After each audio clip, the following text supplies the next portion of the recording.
All right, so I'm going to show you a deck of cards with some visualized concepts that help you think about game and play. Now, the basic element of these cards is a circle. A circle is a situation, and be very aware that you can draw it on different levels of time and space. So a circle could be drawn around the time of this video, but it could also be drawn around an entire week, an entire year, anything you can think of. Same counts for space. Could be this set of cards, could be the conversation between me and my friend who's making this video, could be the entire university building in which I'm sitting. So again, up to you. But it's good to be clear about that, because depending on how big you draw the circle, you will have different things coming into view. This concept, by the way, is called chronotope, space-time interaction, if you want to look it up. Now, so we have a situation that's a circle. And what the boundaries of the circles do is that they limit what is possible within the circle. Anything inside that circle is possible, anything outside of it is impossible.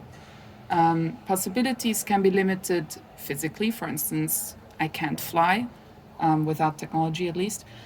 They can also be limited through perception. For instance, I might not think that it is possible for me to become, I don't know, a juggler, but if I train for long enough, I might actually become a juggler later in my life. But right now, it doesn't seem possible to me.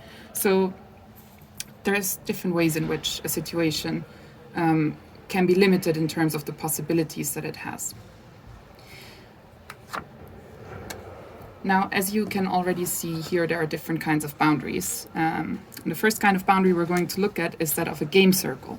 A game circle has stable boundaries. Ignore the center for now, we're going to get to that later. So the stable boundaries are a fixed set of possibilities, and the most common way in which we are familiar with this is through games. Games give you a fixed set of possibilities, rules, and impossibilities, which is everything outside those rules.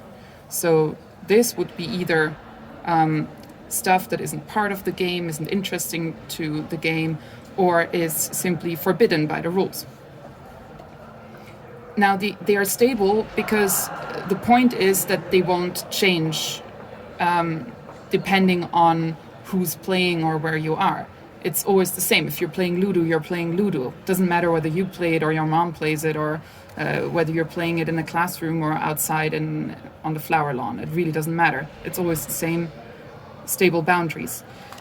So that means that when a person, and I'm drawing a person as a small circle as opposed to the situation, which is a big circle, when a person enters a situation that has game boundaries, then the person needs to shape to those boundaries.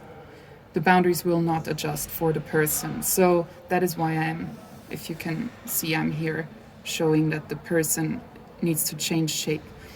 And this requires something from the person. It requires the willingness and the ability to be shaped by the circle.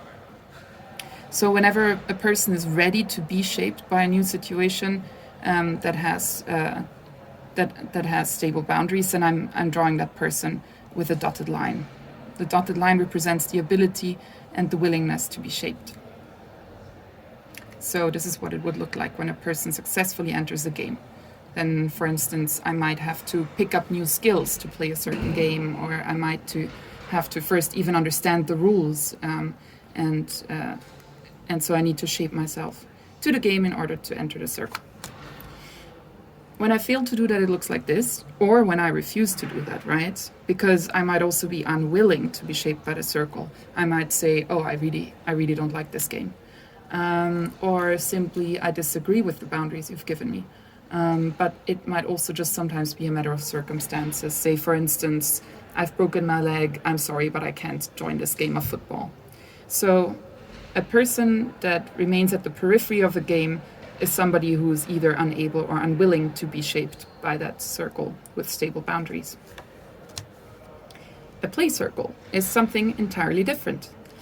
A play circle has dynamic boundaries, and this means that nobody can tell for sure what is possible and what's impossible, because that is constantly in flux.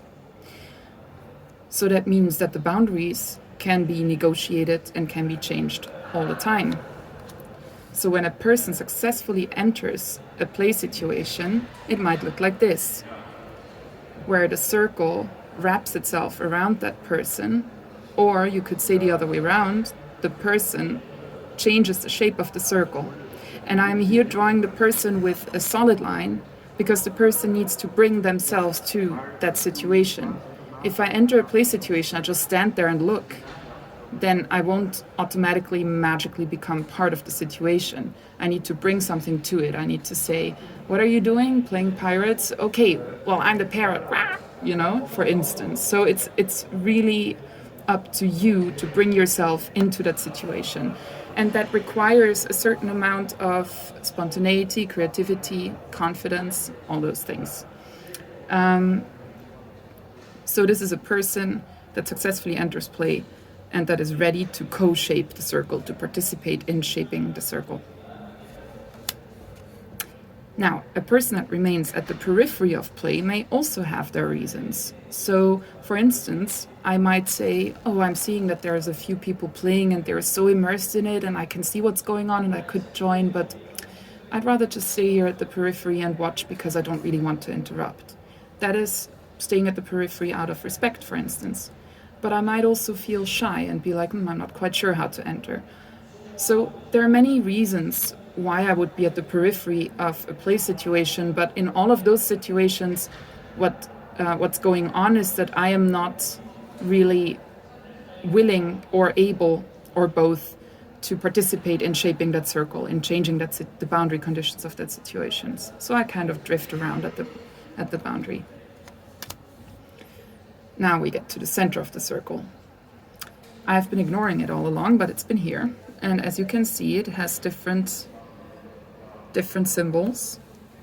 If you compare the center of the play circle with that of the game circle, I tried to make both halves here, but this was difficult. I'll explain the difference in a moment, but first of all, the center stands for the goal or the purpose of the situation. So it guides actions in the circle. And I sometimes think of it a bit like a center of gravity. So when the center shifts, then everything else must shift as well. So that's where all things are drawn to. So let's look at a game circle and the center here. In a game circle, the center would be explicit and it would be clear and it would have certain conditions. So for instance, in Ludo, you want to have all your meeples in the goal. That's 4 of those little of the same color in the right places, right? So there are concrete conditions for it. This is what it looks like when you have reached the goal. Or for instance, if you're doing a mathematical problem and you want to have the same thing on both sides of the equation, then that's a clear goal. So it's from the outside, somebody could tell whether you have reached that goal or not. And then usually, when you have reached a goal in a game kind of situation, you feel fulfilled because you have reached that goal. So if I asked you, why are you feeling good? Then you would probably answer something like, oh, because I've reached those win conditions or those success conditions that I was given. So this is very different from a play circle center. I have drawn it like a little empty space because you can fill in anything. In a play circle, the meaningful meaningful experience comes first. And what it is exactly that takes part in that meaningful experience doesn't matter so much. So sometimes different people have a different idea of why this was a meaningful play experience. But in any case, when you're at the center of the circle, you feel it. Just feels meaningful. So let's go on to the last 4 cards. These are, and I wonder whether you might recognize yourself in one of these in certain situations. These are basically 4 ways in which you can be in a situation. A virtuous gamer would be somebody who stays open to being reshaped, but has shaped themselves perfectly to live up to the win or success conditions and reach the goal of a game situation. So who masterfully achieves that goal, but isn't defined by it and remains flexible and could next enter a different circle and start over again and shape themselves differently and achieve a different goal. In comparison to that, a game dweller seeks to achieve without being shaped by any circle. So that person would be starting from themselves and their own existing boundaries, thinking, okay, what am I good at? Let me find a situation that appreciates this, and then let me just sit there right in the middle without even ever having to move a finger, basically, or just do what I'm already good at and put a lot of effort in that. But that wouldn't really make that person free, because then you would just continue to work on the things that you're already good at, and you would just be collecting glory from that. So it in a way it can get you trapped, because it means that probably the longer you stay in that position, the less likely you are to try something else, and the more likely you are to be scared of failing. So I would say that this could be, if you do this for a really long time, for instance, I don't know,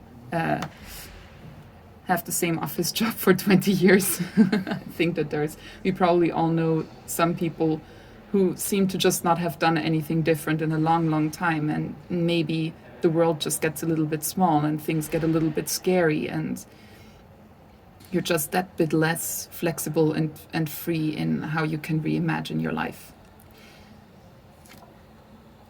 Now let's look at the virtuous player. That's a person that masterfully co-creates meaning. So this would be somebody who, whatever situation they get into, they would kind of pick up on, oh, what's happening here, and contribute something. And it's really important to realize that being at the center doesn't mean being at the center of attention. Actually, sometimes the person who's a virtuous player gets the least attention, but they have just somehow interwoven their story with other people's story in such a beautiful way that it turns out that it's thanks to them that so many people had such a meaningful experience. So don't confuse the center with the center of attention. That's very important. So this is entirely non-competitive, right? So usually a virtuous player, I think of them as somebody who creates more meaning by sharing. So it is not something of taking from others, but it is a very giving position to be in. Somebody who really contributes. And that person would also be able to do that in any different kind of situation. If we contrast this with a play dweller, that would be somebody who seeks to inhabit meaning without co-shaping the circle. So this is somebody who constantly wants to have really meaningful experiences, but doesn't actually dare to put themselves into them. So you could do that, for instance, by always latching on to that person that seems to have it figured out and just kind of walking along with them. You could also do it by, for instance, looking at how other people behave and trying, and if you see that it seems to work really well, you copy that.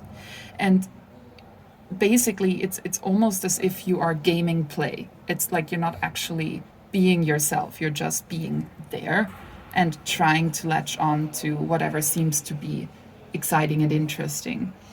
And I think that can be really limiting, because it means that in the long run you're also not really free from those surroundings and how they define you. You're just going to be adjusting all the time, but you don't really put yourself out there. I mean, what if you get into a situation where you have a super meaningful experience, but if you had thought twice about it from a distance, you would have noticed that actually this is not something that you agree with, not really how you want to be in the long run or who you want to be in this world.